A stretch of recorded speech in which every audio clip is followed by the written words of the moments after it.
Okay, Happy New Year. Haven't uploaded any video this year yet since my last one I uploaded last December. So today I'm gonna show you how I throw a noodle bowl, making a bowl. And also I developed a new measurement tool. When I'm ready to trim, I like to show you my new tools. Okay.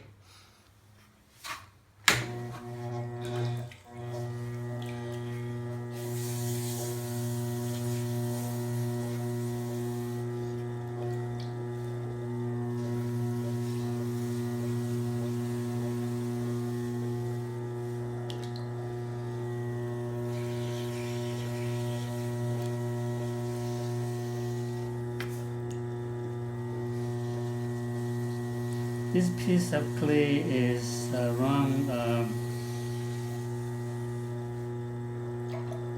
2 3/4 pounds, and I'm going to make a noodle bowl. I'm setting my clay on the bed, so after I finish I can pick up the whole thing, the whole piece, and then replace another bed and then keep on throwing. Of course you can throw it up the hump, but I find out that if you throw a larger wide rim bowl up the hump, when you pick it up, somehow the rim is kind of warped a little bit. So it's better to, when you throw something that is very wide rim, it's better to throw it right on the bed.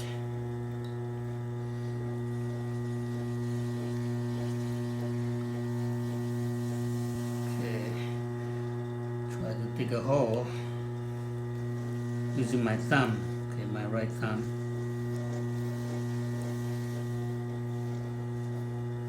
and then dig it in deeper using my left fingertips, all my fingertips, and then with my thumb, left thumb holding on the outside to compress the wall. My right hand will be here to help to support it, to stabilize my left hand. But most of the digging job is my left fingertips, okay, straight, and then this holding there, and the right hand is holding, helping to support it.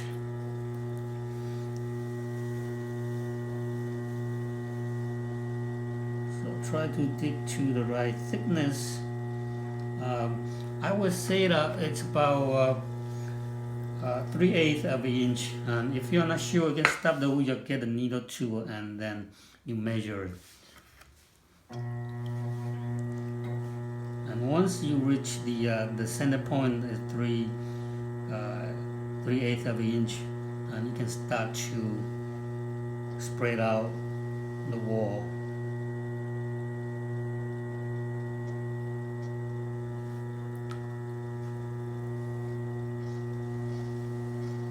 And since I'm making a noodle bowl, you need to have a certain size, at least about this height. So actually, when I'm throwing the bowl, I usually like to get it a little bit higher, and then later on when I'm shaping, I can stretch it wider. So you don't make it wider first and try to lift it up. That's a little bit difficult. If you lifting it up first, make it a little bit taller, and then later on you stretch it.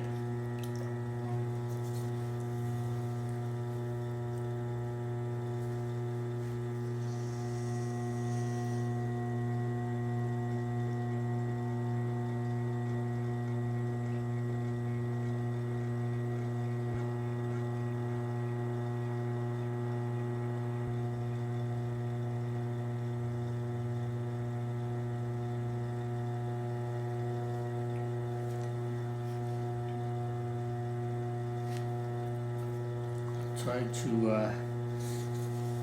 make the surface slippery, because the porcelain it's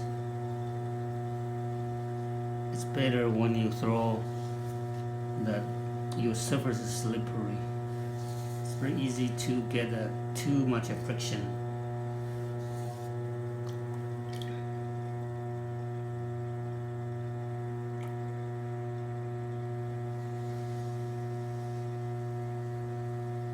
I almost got my height, so I will just do a very lightly lifting, maybe shaping.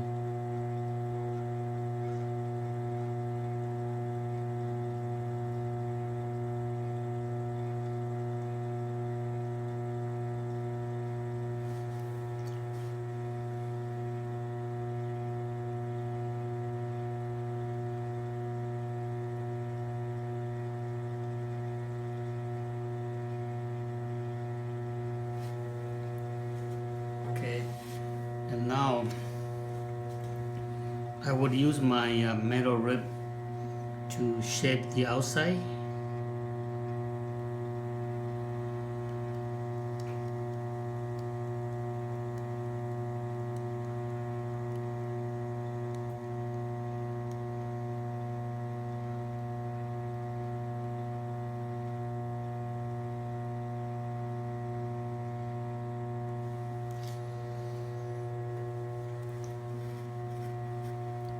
And you can see that I told you that I bring it up higher, and now I'm going to open it, stretch it. While I'm shaping it, I stretch it and a little bit, open it a little bit wider.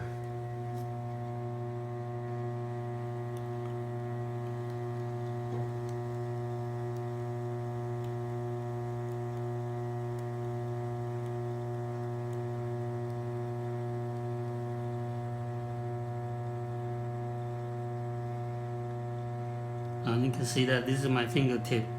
Kind of lightly touch the inside part, and then using my metal rib outside to just guide it. Mostly it's the inside hand to kind of push and spread out the rim.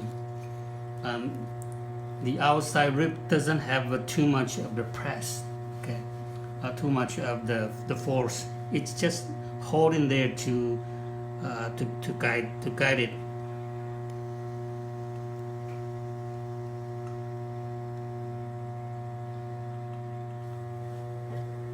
Okay, so it's a very good size noodle bowl. And then after I shape my outside, now the inside is a little bit messy, and maybe especially some of you that if you don't pour using the finger pour the wall smoothly, the middle part, the center part might be a little bit uneven, and which is I don't consider that as a good bowl, especially the center part that you don't have a nice curve. That is not a good looking bowl, because when the first thing you pick up the bowl, the first impression is you look at the inside of the bowl. So that the inside of the bowl should be very nice and smooth and very nice curve, that I consider a good bowl. So here, this is also one of my tool. It's a wooden tool.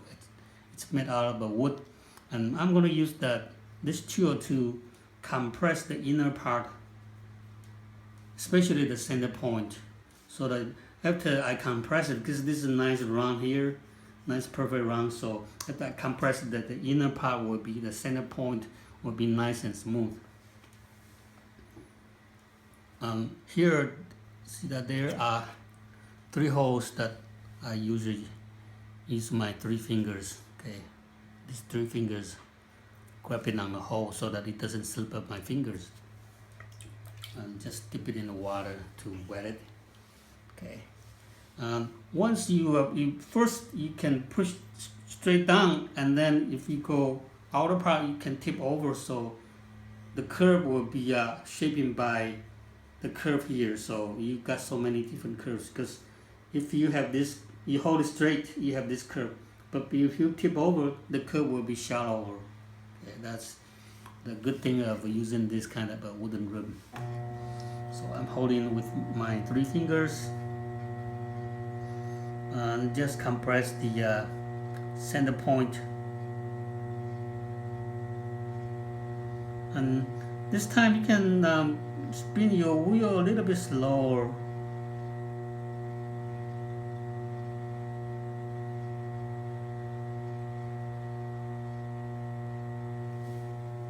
You can remove the slip.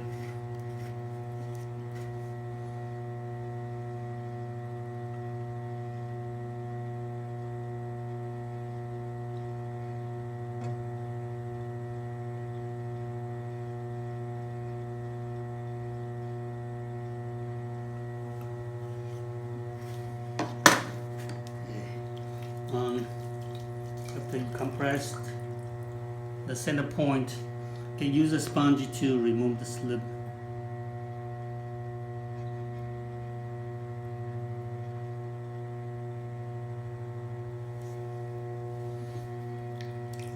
If you don't like the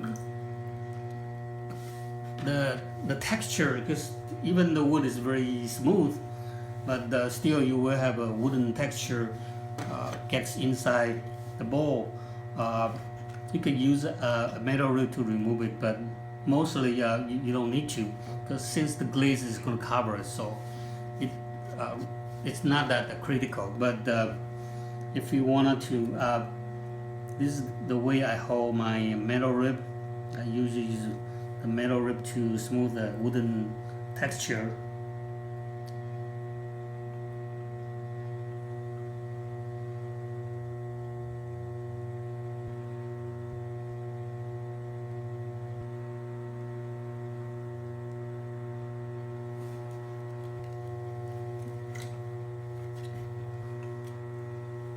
I will do it one more time.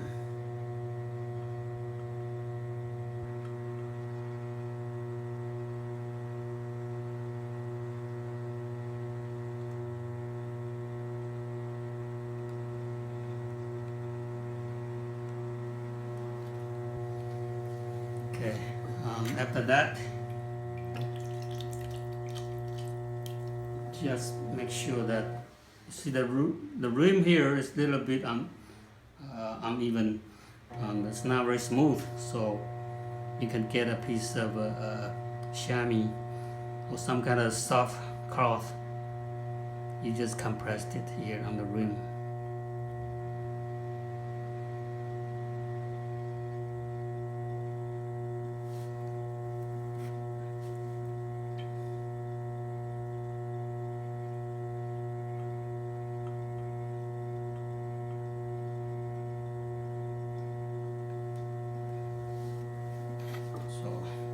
Is make the inner part is very nice. Before I remove it, I usually like to remove some of the clay from the bottom. I'm using the wooden knife.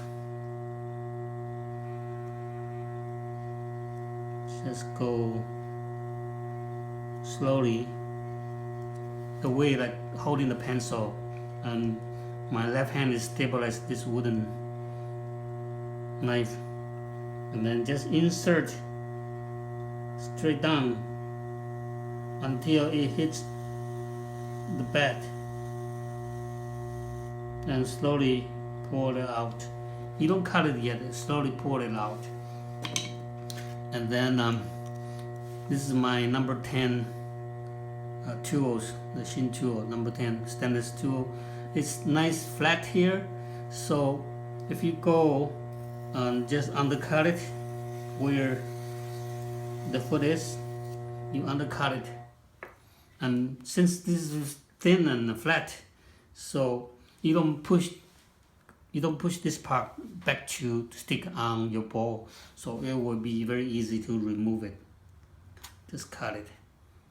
You can see that very easy to remove it. If you use the needle tool, because the needle tool is a little bit thick, so if you use the needle tool to undercut it, you tend to push the clay back there, and the clay stick back onto the foot. So sometimes when you cut it, it doesn't come off easily. Okay, so that's another good thing for using my number 10 trimming tool. Before I remove it,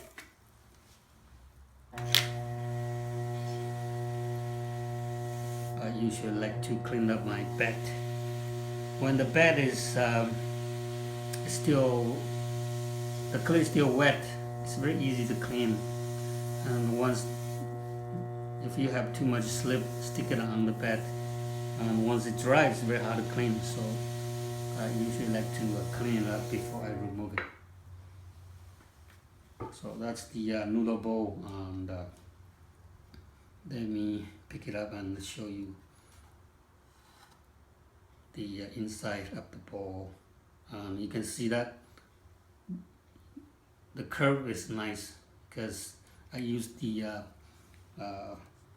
wooden rib to compress the center point, so it's very easy to get a nicer curve. And you could use a wire to cut it.